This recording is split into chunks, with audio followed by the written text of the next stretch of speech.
Okay, so what we are gonna be looking at now that we've gotten some more practice, we are gonna be looking at some multiple choice that may appear itself in the near future on your test, because again, I feel if we do some of these things together, it makes you more prepared for that test. So let's look at this first one. It says, under a fractional reserves banking system, the banks are required to. Fractional reserves, y'all know what that is, right? Reserve requirement, right? That's another word for reserve requirement. So under a fractional reserve banking system, banks are required to keep a part of the demand deposit as reserves. There you go. Hooray that it was A. Let's move on. It's A. If commercial banks have no excess reserves and the reserve requirement is 10%, what is the value of new loans that a single bank can issue? I don't know why there's a big space. Issue to a new customer depositing $10,000. So, let's do the math. Some of you already jumped. 10,000 times 0.10, right? Gives me the reserve requirement of 1,000, right? And now I take 10,000. No excess. Yeah, I need to figure out my excess, right? 10,000 minus my reserve requirement of 1,000 gives me my excess reserves of what? 9,000. And so it asks me, what is if they have no excess reserves, what is the new amount of value of loans? It is 9,000, which is D. Okay. In a country of, I don't even know how to say that. Agronomia. Is that a real place? No. Okay, we'll move there. Banks charge 10% interest on all loans. If the general price level has been increasing at a rate of 4%, so wait, my first interest rate is 10%, right? But the price level has been rising by 4%, right? So I'm going to take that away. What is the real interest rate? 6%. There you go. Don't remember we just did this on what was that last day we saw each other where we did time value of money? Y'all remember that? Yes, no? Yes. You remember being here, some of y'all. Okay, it's questionable what we did then. Okay, 4. A commercial bank is facing the conditions given above. This. If the reserve requirement is 12% and the bank does not sell any of its securities, the maximum amount of additional lending a bank can undertake is, okay, so let's figure out. They have, wait, we have to do a lot of math, right? Demand deposits. So if this is the demand deposit, right, I'm going to multiply that times what? 0.12. That gives me what? 88,000. 88,000, which is their excess reserves, right? So then their required reserves is what? 12,000. Okay. But looking at this, their required reserves is 12,000, right? How much do they have in total reserves? 15. So how much can they additionally loan out? 3,000. Wait, no. Oh, I did it backwards. I went to excess reserves and I realized, oh, I needed it. I should have done our original equation, and I realized I jumped to this one, and I was like, oh, it wasn't even asking me how much to loan out. It was asking me how much they could lend out that they still have, right? And so now that I realized the required reserves was 12, how much additional do they have to lend out? 3. Okay.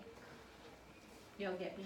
Yeah. Okay. So they've got 15,000 reserve. It's saying they can loan out 3,000. Yeah, they could loan out 3,000 more. Again, I didn't read the whole question, and that was my bad. But do you get it now? Yeah, Because yeah. I was like, oh, let's just figure out the reserve requirement. But could we do that, the excess reserves, would that have answered the question?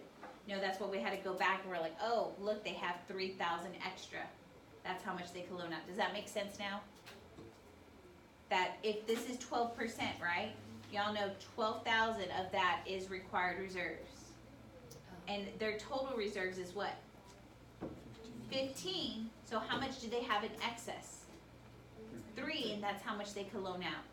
I jumped looking at excess reserves and that was the wrong way to do it, okay? Do y'all see how this is asking us in a little bit different way than we've normally been asked? Okay, y'all are just dead inside. Okay, I'm sorry. I teach dead people, so it's okay. Right. 5, Interesting job description.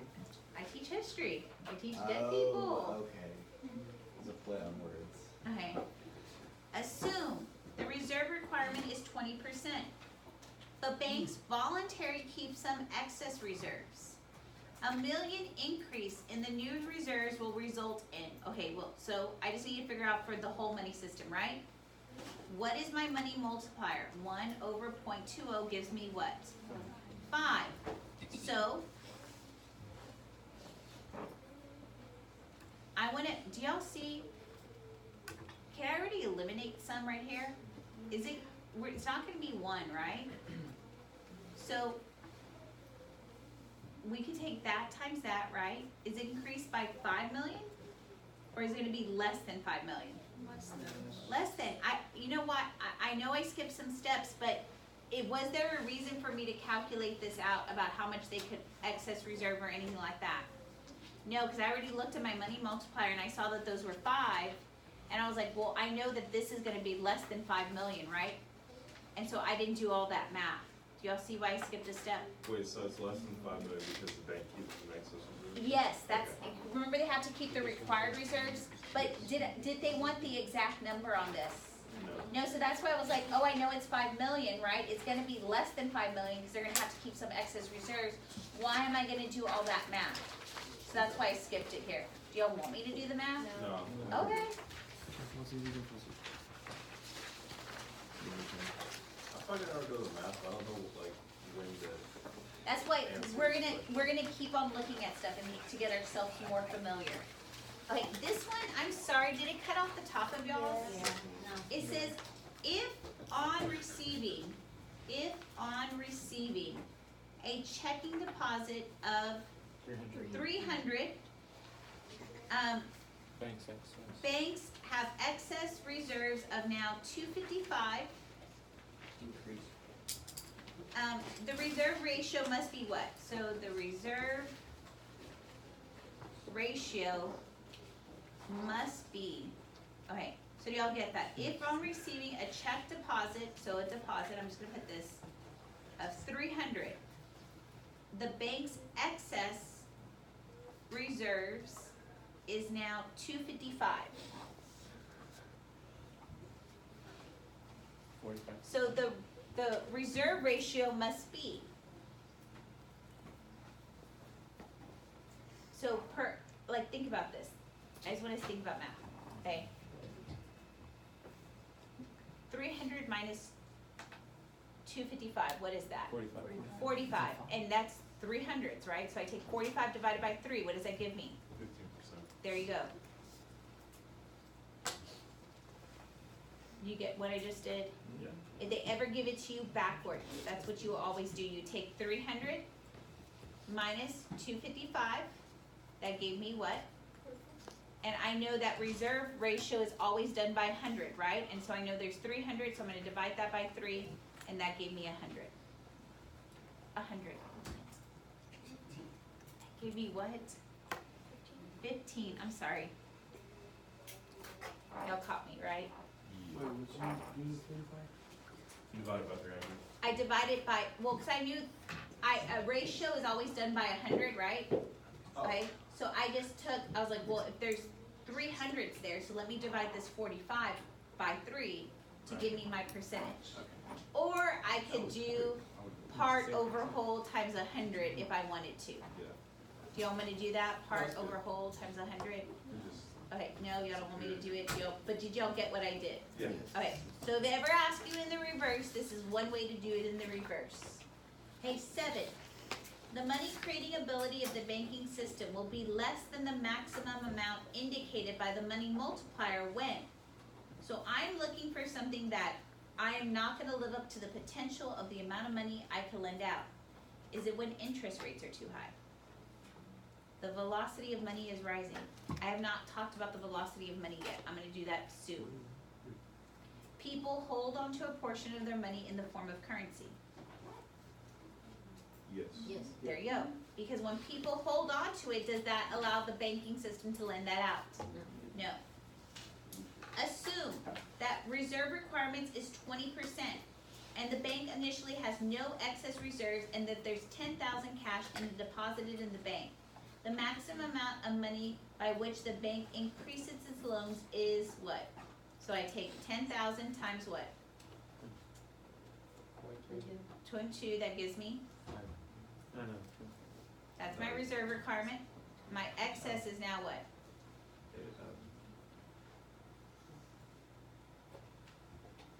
So what's my answer? B.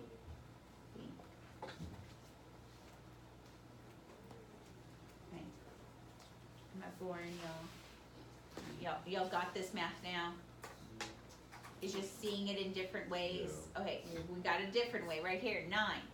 It says, assume that the reserve requirement is 15% and the bank receives a new deposit of $200. Which of the following will most likely occur in the bank's balance sheet? So now my liability is what? Increased or decreased? Increased, so these are out, right? Okay?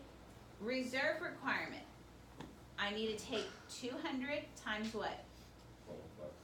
That gives me a reserve requirement of what? 30. Which one of those gives me an increase by 200 and an increase by 30 for the reserve requirement? B. There you go. 10. Which is most likely to occur if the Federal Reserve increases the reserve requirement on a demand deposit? So they increase the reserve requirement. Will banks be able to lend more excess reserves? No. No, because what happens to their excess reserves? It goes down. Okay, the interest rate will decrease. No, because the money's, because if the money supply, if the money supply decreases, right? Which way does the interest rate go? It goes what? Up. So is that right? No. The money supply will decrease. Oh wait, didn't I just show you that? Yeah. There you go. Do y'all want me to draw out this little chart? Yes. Okay.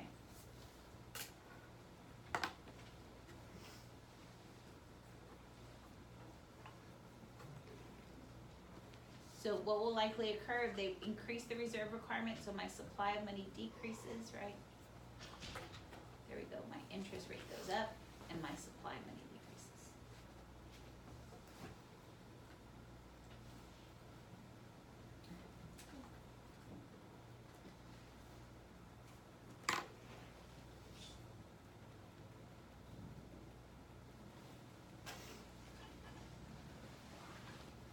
Okay, 11.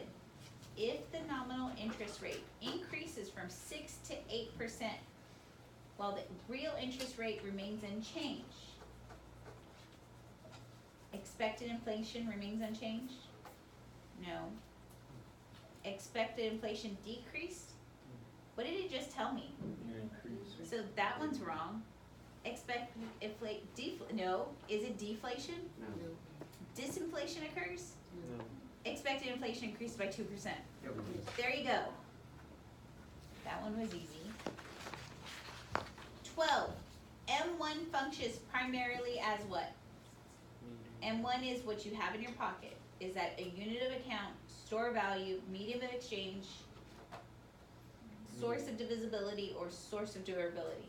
Medium of exchange. There you go. I'm gonna take my money in my pocket today, and my daughter wants pizza for dinner. We are buying pizza, and I'm giving a medium of exchange for that pizza.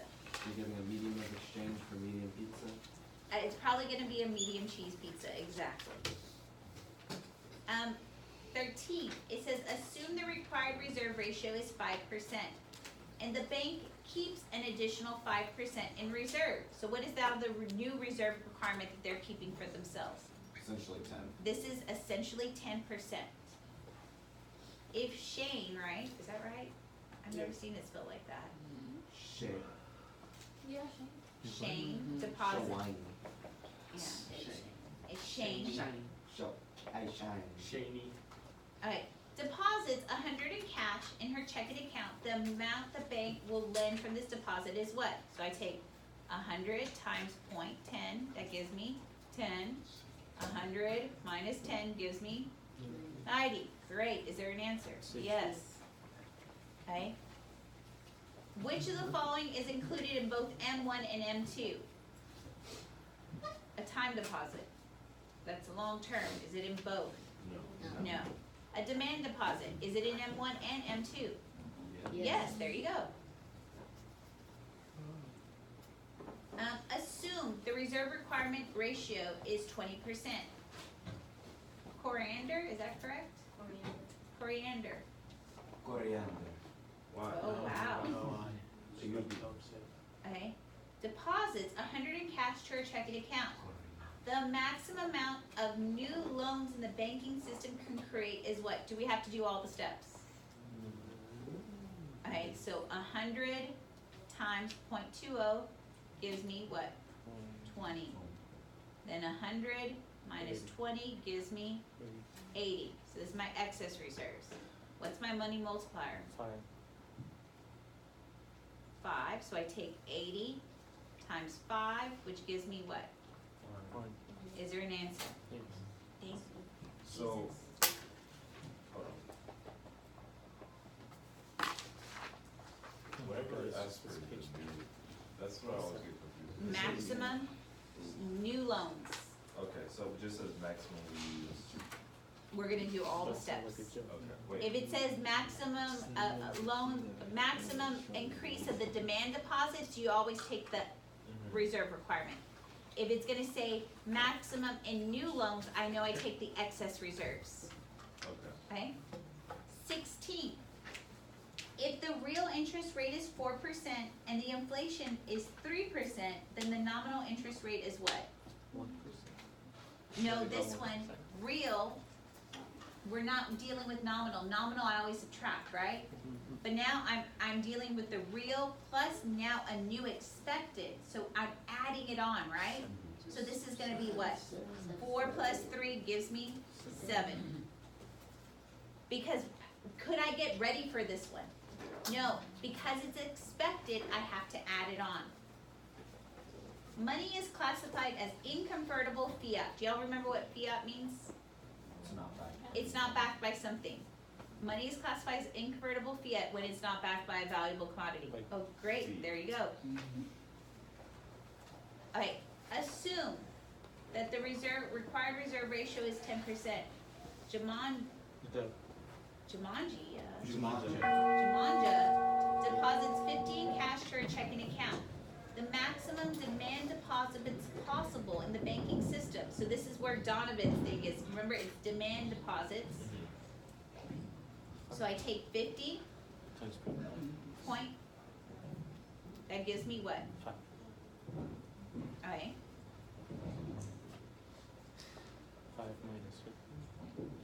5 minus 50. No, 5 minus what?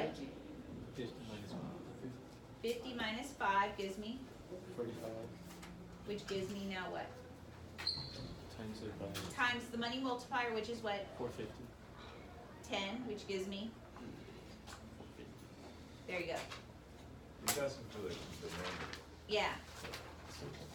Okay, how are y'all? Doing good.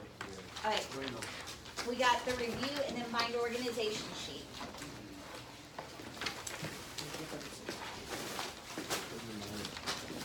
Let's see your watch.